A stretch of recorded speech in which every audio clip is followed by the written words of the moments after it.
Campa, ¿qué te pareció el tercer informe de gobierno del presidente Andrés Manuel López Obrador? Tengan para que aprendan una de las frases que quedan para el pitorreo, si quieres tú, o para hacer el análisis profundo. A mí en lo particular la que más me impactó fue lo de la farsa neoliberal y de parar en seco las privatizaciones. ¿Qué me dices desde tu perspectiva del tercer informe de gobierno del presidente? Bueno, a mí en lo personal lo que más me gustó es que no ha abandonado la lucha por el mercado eléctrico. Estoy viendo lo que está pasando en España y bueno, la verdad es que es vergonzante lo que sucedió allá con haberle cedido a Iberdrola, a Endesa, las privadas, el mercado eléctrico y los precios de los energéticos, específicamente de la luz, van 40% arriba en 9 días. Están los hogares españoles pues pasando penurias para pagar los recibos.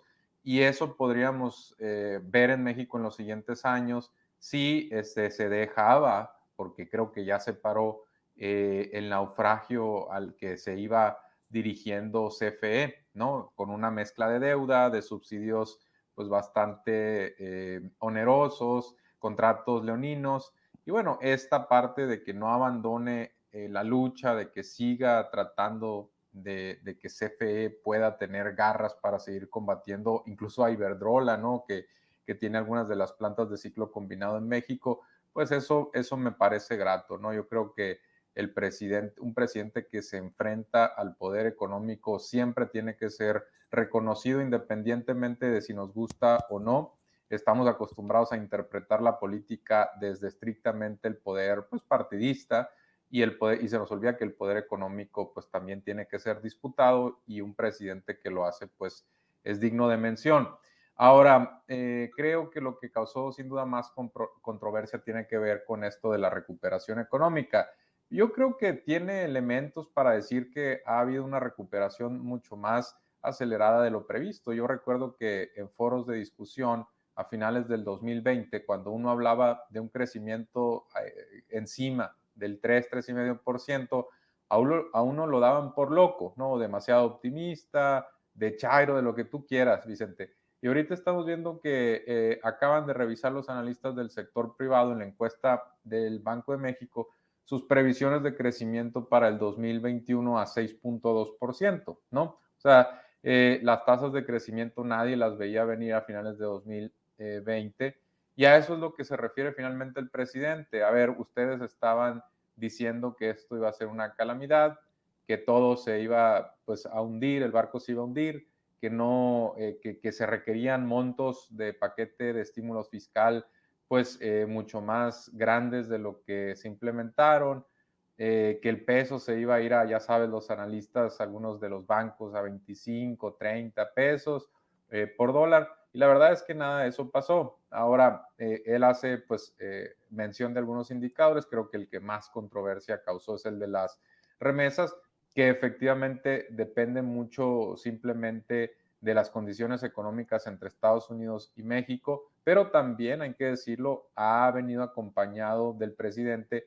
de un discurso que busca pues enaltecer un poco a los migrantes, donde también ha habido negociaciones con algunos bancos. Específicamente recordemos que a Santander, a su presidenta, le ha pedido varias veces el presidente que reduzca las comisiones del envío de remesas.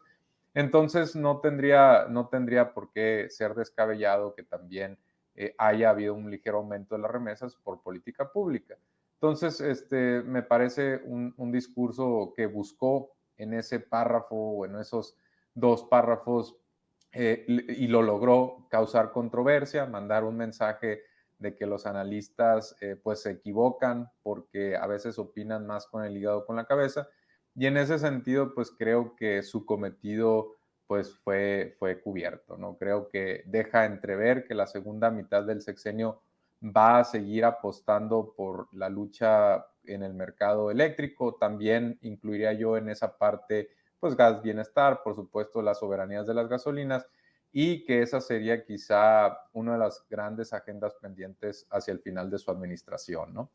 Así es, y aunque pues resulta doloroso que los feminicidios no vayan a la baja y que haya otros retos de seguridad, a mí me parece saludable también que el presidente Andrés Manuel López Obrador mantenga, desde mi perspectiva, Alejandro Almazán, un tono, pues yo no lo sentí como de triunfalista, de país de color de rosa, como estaban acostumbrados los otros presidentes. Y perdón por mencionar a los otros presidentes, pero solamente así hay punto de comparación. Acuérdense de los informes de gobierno de Enrique Peña Nieto. Yo me acuerdo que hasta utilizaban de estacionamiento el Zócalo. A mí me tocó verlo, nadie me lo contó. El Zócalo de la Ciudad de México. Alejandro Almazán, tu percepción, tu opinión acerca del tercer informe del gobierno del presidente. Pues mira, creo que, bueno, pues coincido en muchas de las cosas que ha dicho, evidentemente, Mario, ¿no? Y yo también, o sea, creo que pese a los malos augurios de la oposición, ¿no? Pues mira, pues López Obrador llegó a su tercer informe pues con poco más de 60% de aceptación y pues con algunas acciones de gobierno que creo yo no hubiéramos visto con otros, si hubiese sido otro el presidente, ¿no? Es decir, estoy hablando de cosas como el incremento del salario mínimo, ¿no? A mí me parece que eso es una de las cosas que tiene que presumir el gobierno. Bien dices lo del alto que se le puso a la estrategia privatizadora, ¿no? El no contratar deuda pública. A mí me parece que también lo de la vacunación ha ayudado en algo a que esta tercera ola sea menos letal. Lo de los derechos universales, como la pensión alimentaria, el cobro a impuestos a grandes empresas, ¿no? Que no habían querido, y estos ahorros que presumió de 1 billón y tantos, ¿no? O sea, creo que sí, pues tiene el presidente cifras para presumir, pero creo que también tiene talones de Aquiles, ¿no? Y que bueno, pues obvio, siempre hay unos claroscuros, yo no creo en los blancos ni en negros, la oposición cree que todo está en negro, a veces creo que la 4T cree que todo está en blanco, y no, yo creo que hay grises, o sea, talones de Aquiles podrían ser los migrantes, o sea, yo creo que tiene que haber una política realmente humanista con los migrantes. Lo de los feminicidios que acabas de hablar tú, como que lo acabas de decir, Vicente, ¿no? O sea, yo creo que también hay el alto, obvio hay algunos temas de la inseguridad como el robo, falta como una industrialización en el país, me parece, ¿no? Existe todavía la violación a derechos humanos, quizá no desde el Ejecutivo, pero bueno, pues los militares, los policías siguen cometiendo esta violación a derechos humanos. Y yo a veces pienso, digo, pues no estaría mal, ¿no? Como una autocrítica del presidente, creo que ha roto muchos paradigmas en estos rituales, pues bueno, pues creo que también romper un paradigma sería de pronto una autocrítica, porque por ejemplo cuando nos habla de paz social, pues bueno, yo sí creo que hay en lugares donde hay en efecto una paz social, pero hay en otros lugares donde no. Y muchos de estos lugares en Tamaulipas, en Michoacán, en Sinaloa, en Baja California, en Sonora, ¿no? etc., pues bueno, no creo que pensarían en que hay esta paz social. O sea, yo creo que estos son como estos talones de Aquiles que se tendrían que recomponer en estos 3 años que le faltan, ¿no? Con esta recomposición incluso que está haciendo de su gabinete, en donde, bueno, pues está atrayendo más a su gente de confianza, ¿no? Al Tabasco Power, ¿no? Con el que realmente ha trabajado y no quizá con este gabinete que tenía, en donde tenía que pagar pues muchísimas cuotas, ¿no? Propio AMLO. Y lo que hablan, ¿no? Mucho, y que es el tema que pues, está de la controversia, pues sí, ¿no? Es el de las remesas, ¿no? Que en realidad, pues sí, ahí no tiene mucho, yo creo que no tiene mucho que ver López Obrador, aunque exista una política en donde, ay, sí, se les está reconociendo a los migrantes, a mí me parece que, bueno, pues cuando dice que adiós al neoliberalismo, pues bueno, pues las remesas pues no tendrían que ser parte de nuestra estrategia económica, ¿no? Si no queremos ya seguir siendo neoliberales, ¿no? Porque el neoliberalismo no solamente se para con las privatizaciones, ¿no? O sea, tiene que ver mucho el neoliberalismo, ¿no? Seguimos hundidos, seguimos metidos en el neoliberalismo.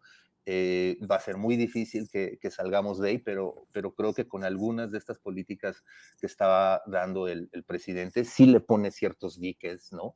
A un neoliberalismo feroz, ¿no? Vamos a seguir viviendo, creo yo, en este neoliberalismo, pero pues entre menos feroz sea, quizá pues eso nos va a convenir, ¿no?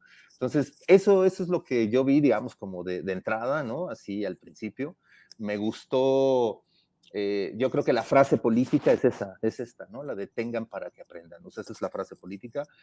Fue muy coloquial, pero pues dentro de su frase, pues hay unas cosas que no son del todo ciertas, ¿no? Y otras, por supuesto, que las tiene que presumir y que son muy buenas y que no habían ocurrido pues, yo tengo 50 años y yo no había escuchado en un informe de gobierno estas acciones y que voltea uno y dice, oye, sí, esto sí es cierto por tal cosa, ¿no? Entonces me parece que, pues de entrada, es un buen informe para él, ¿no? Creo que entrega buenos números, pero sí falta todavía una autocrítica y todavía falta un poco el camino. Él mismo lo dice, ¿no?